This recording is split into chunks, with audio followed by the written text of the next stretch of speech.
So, I will be teaching Economics of Strategic Interaction, Econ 417 this summer, and I want to justify why I want to go into why this course necessitates a hybridization. And to begin with, I have given you the course information, what in a nutshell, what I actually do in this course. I do inter-firm interdependence, for example, Coca-Cola and Pepsi, for example, Home Depot and Lowe's, how they operate in an oligopolistic market structure. Few firms, each firm is large, and each firm has got tremendous control over the market, large market share, and therefore action of one firm has action upon the other firms. I talk of applied economics in this class, real world economics. Apart from that, I talk about intra-firm interdependence. That means within the firm is not viewed as a single entity, it is viewed as a multitude of players from the CEO to the workers, and therefore there are different objectives, different information and different interests. And how do I handle the conflict of interest in such a scenario? When I talk about inter-firm interdependence and intra-firm interdependence, concepts of bounded rationality, our cognitive capability of understanding. We think we know everything, actually we do not know, we are hooded. So, how far what is the extent of our bounded rationality? What are the moral hazards that we face? What are the adverse selection that we make when I hire a worker or the insurance company takes me? And the associated notions of signaling. These are the things that I teach in Econ 417. What's the title of the course again? It is Economics of Strategic Interaction. It is Econ 417. Now, the analytical methods that I use there, the microeconomic theory, which is the theoretical cradle. Together with that, I use mathematical economics and extensive use of game theory. So, you must be able to surmise by now that it is pretty much to do in a summer or winter course. And therefore, I am thinking of switching from chalk and talk to hybrid teaching. There are two reasons for this. One, short duration of the course. My class extends from 6th July to 14th August. 12 days I get, each day 190 minutes. 12 days, 2,280 minutes, 34 hours. If I spend on an average, I will take you to the math of this, I spend on an average 30% of the time solving problems with them, because this class has got many real life problems to solve, strategic problems, analytical problems, both mathematically and intuitively. So, 30% of the time is 11.4 hours. So, I decided that if I give the last half an hour to my students to do the problem, then they can work that way. And so, what are the proposed hybrid solution that I have thought about? One is online problem sets, which will be solved in groups, and that will involve not only the material covered in class, but also research, corporate level research, analytical research and so on. And because I will not be generally what I do is that when I go to the class, for the first 10 minutes, I review the yesterday's lecture, say. But in such a tight schedule, it will not be possible for me to talk about what I taught the other day, in a very religious fashion. And therefore, I will put up PowerPoints of lecture materials on the blackboard, complemented with the explanation of lecture materials through Camtasia Studio. I will show you clippings of that, which I sent to my students and my peers. Now, for that, the group formation becomes very essential, because the students will solve problems in groups, they will think in groups. Now, there are different ways of solving in groups. One, I let the students choose. There are problems of being biased. I open the class roster, read out the first 4 names, next 4 names and so on. So, there could be a heterogeneity, intergroup heterogeneity is possible. So, I thought about a third method. I will show you that I have posted a questionnaire on the blackboard to have a judgment of some basic idea about certain fundamentals. For example, what is their aptitude in microeconomic theory? say I'm comfortable, I'm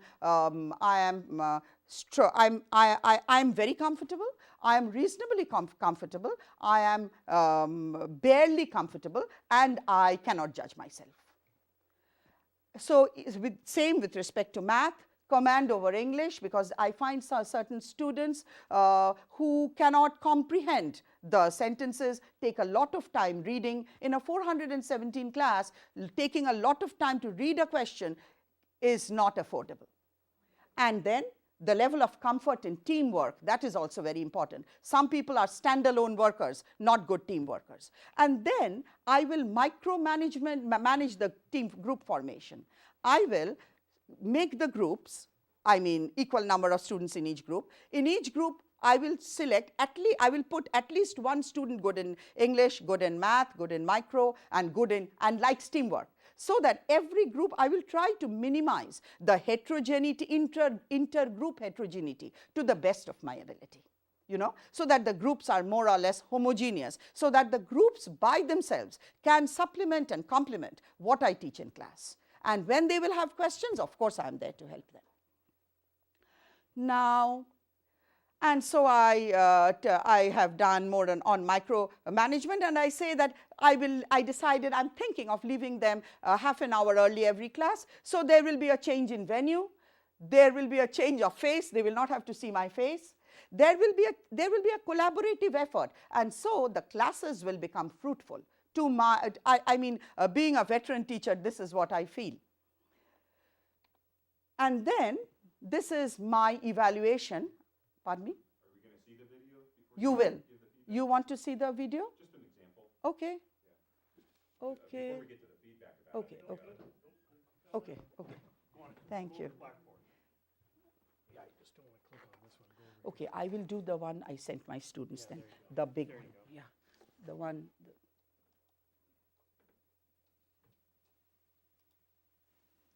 Hello, this is Econ 417. Welcome to the Economics of Strategic Interaction. This is a course which is basically an application of game theory. Now, in this course, we will begin with the study of an oligopolistic market structure, a market dominated by few large firms, and each firm has significant market power. In such a structure, the strategic interdependence comes into being, and that means that the decisions or actions of one firm have a tremendous effect on the optimal decisions of the other firms. This sort of interdependence may be categorized as inter-firm interdependence. Apart from this inter-firm interdependence, we will also do another concept of intra-firm interdependence. In other words, we will view the firm not as a single decision maker, but as many people. Okay, thank you. Presentation. So I sent my video to the reviewers, peers and students. Because the comments were more or less uniform, I did not break it into two parts. I said reviewers in general. To my surprise and my joy, I got a lot of good reviews. I also got some bad. They said it was a true reflection of a classroom lecture. Game theory, because I've explained the simplest model of game theory, like two firms, they are fighting on advertise or not to advertise. I've done a mathematical model and I've explained that mathematical model here. So they said game theory becomes well understandable even to a novice, easy and comfortable to understand. I've just cut and pasted the comments. Use of specific example help, because I've spoken about a real life Pepsi Coke example. Lecture is to the point, very informative, and felt the teacher knew exactly what she was talking about. Very helpful tool for complex information and also great study tool. Some pauses which are present in the video are helpful because it could give time for students to think about what the teacher said just now or to take notes. Nice to be able to rewind and listen to a part over and over again and let it sink in. Mouse icon movement helpful. Good style of the slides. The text, colors and styles chosen work well for the presentation. What the reviewers disliked was while some people said icon movement they liked, some others said they disliked that, they found that distracting. The sound was distracting because of the microphone, which I will correct. somewhat much of and ah towards the beginning, but subsided later, then gave in the bracket, don't worry, it's natural. True reflection of life. And then this is the suggestions they gave. Keep the microphone a short distance away from the mouth or preferably closer to chin. Add some review questions or similar ideas to the demos. This would break up the demo nicely. And now many of them gave me something in favor of chalk and talk, you know, at the end. They said more alive and passionate in a lecture setting, which gets audience attention. They feel that when I talk, I'm more passionate. Better performance, more understandable when I talk, and less distracting because of the physical presence of the professor. Student can ask questions to clarify issues. Teacher can see how much students understand while going over the lecture, because when I give the lecture, I look at the faces and I make sure after everything that I say whether my class understands. I believe this is a symbiotic relationship. It's like we are dealing with human beings. So although I'm the same, my students change every semester. So I work like that. So maybe that is their feedback from there. And then my response, of course, I will adhere to all the improvisation suggested. I will minimize all the errors that are associated with the hybrid delivery that I have done to the best of my cognitive ability. And I will reduce my efficiency because my students feel that right now with this one sample, they feel I am better in class. So I will try to reduce my efficiency gap as fast as possible by really concentrating on Camtasia and the PowerPoint slides and trying to blend them together so that this really becomes not a substitute but a complement to my teaching. And so thank you very much, and I welcome comments and suggestions. A few of your slides I'm really have too small a type. Okay, I will change it. Go ahead, Kate. I'm really a big fan of the Camtasia and Jing and use of the videos. I'm seeing that both, I guess it's almost a question for Tim and for Nandita to consider. So the idea of using these videos is certainly replacing that lecture in class. But I guess when we're reflecting on this whole process, and I just want to reflect on what John's question is, kind of what are you addressing by doing these videos? What are you doing instead in the classroom to replace these videos? Or how are you connecting these videos to the classroom? Okay, I get you. When I commenced my lecture, I said that the main problem with the summer or winter course is short duration. In this short duration, when you have a lot of material to cover, we can, in the class, although I am in favor of discussing everything threadbare in the class, here we do not have time. But we want to let the students know as much as possible. Therefore, like here I have introduced the game theory, if we didn't have the chance to look into it. So this game theory, the students can review the game theory and come to class so they know what game theory is. I don't have to go into the breaking up of the game theory, so that now I can do more examples to give them a greater view. Here I took non-price competition, advertisements. I can show price competition. Why does Coke reduce price 1 week and Pepsi reduces the next week? So I can do all these things, but in the class, in a general, like a whole semester class, what I do is first I build up the game, I show them what the game is, the content, the components of the game and everything, then I do one by one. Here, everything is done. The students can run and rerun. They can ask me if they have questions. And then, if they have questions, well, I will deal with that. If not, I will ask everybody, do you have any questions? This is what I do. If nobody says it's okay, if they say okay, I'll go to applications. I have a few questions. So one of the comments for the peer review was, okay, and we know this, that when you have a video lecture, there's no chance to ask you a question or to interrupt. So are you going, do you plan on dealing with that type of stuff in class? Well, that is what I exactly told her. In case the students have questions, two things will come up immediately. Number one, I will answer their questions. Number two, I will get a signal that my video is not complete. I mean, I've got gaps there. I will rewrite it and I will make so that next semester students don't ask me those questions. My point my question is that there might be the possibility of providing a discussion board or something in addition to the class. Okay, okay, that is also You could possible. encourage them, not only to ask you, but perhaps to ask their peers. Themselves. Yeah. That leads me to my second point is that there was, we didn't go into what your group projects are, group problem sets. So, I don't know if we're gonna do that maybe for next time, but Yeah. what will be the venue? We are. Oh, I think that would be a good suggestion to, I have the same question okay, about, okay. have you, Thought have about you any venue? have you done group learning in a face-to-face setting before you are now adapting it to a hybrid one? Group learning, my students do that always, you know. There I have no control, but what I do is, when I taught econometrics, for example, everybody was not good in math. So they formed their own groups and studied. And what I did was, when a student was doing continuously bad, I called that student and said, why don't you hang around with this person? She or he will help you better. Yeah. You know, so this group working, maybe not in a formal fashion that I'm suggesting now. And I know, please don't take it the wrong way, we just have to move on. But I think Chris's observation is a good one, that you might want to flesh this out a little bit Okay. at the second, when we do the next Okay, ones on April okay. 17th, because it seems to be fundamental Very fundamental. to your course.